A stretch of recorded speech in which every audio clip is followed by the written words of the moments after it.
Hey guys. Okay, so you went ahead and went through the background first. You learned about the Romans, the Celts, the Anglo-Saxons. Get that idea of background first, okay? Because it will definitely be a major part of your test. All right, but now you're ready to start reading the poem. Okay, but I am going to introduce something called a preface first. A preface gives you it's almost like in the back of a book when you're about to read it, and the back of the book gives you a summary of what you're about to read. That is what a preface is. I'm about to give you a summary of the first part of the poem and what you're about to read. Okay, so Beowulf is an epic poem of unknown authorship, because remember what we talked about in the background.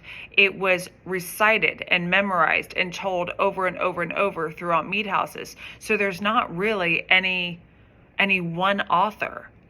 And even if there was, it wasn't written down because everyone was illiterate. So, but we do know it was likely composed between the 8th and the 11th centuries. Okay, it's this cornerstone of Anglo-Saxon literature. It just celebrates the heroic spirits. Okay, they glorified heroes. And Beowulf is a Geat. A Geat is part of the Anglo-Saxons. Remember how Anglo-Saxons had a lot of different groups? You had Frisians and Germans and Scandinavians. Okay, well, Geat is another part of those groups. Okay, and they were the Geats eventually became what is known as the Vikings. So they were the original ancestors of the Vikings. And the Beowulf is set in Scandinavia, and it's this narrative that follows the warrior Beowulf, who is a Geat. He arrives in Denmark because after he hears the stories of this terrible monster that just is wreaking havoc in Denmark. Okay, his name is Grendel, and he has terrorized Denmark for over 10 years. King Hrothgar of the Danes is eventually there won't be anything left of the kingdom, because Grendel's way of fighting is he would come into those mead halls, he would rip people apart, and then he would leave and just drag the corpses behind him. And he did this literally every single night, sometimes taking as many as like 30 men. So it was just massacre, and no one could stop him. Grendel was that strong. Okay, nothing could stop him.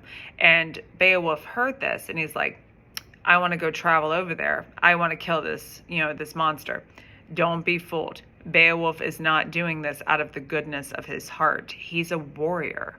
Okay, the one thing that he wants over and over and over again is someone who is worth his time, someone who he can battle, someone who can give him that glory. That is what he's looking for, and he's hoping that Grendel can do it.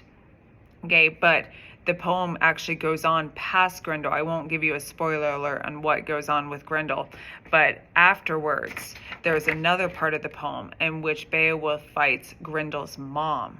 Okay, and that is interesting. Later on, when we watch the movie for this, it's hilarious because the movie's version of it versus the original could not be more different. In fact, you will probably laugh at how badly the movie screwed it up. And then finally, there is one last part of the poem, and that is when Beowulf fights a dragon. And that will be this 3 parts that will encompass the entire poem.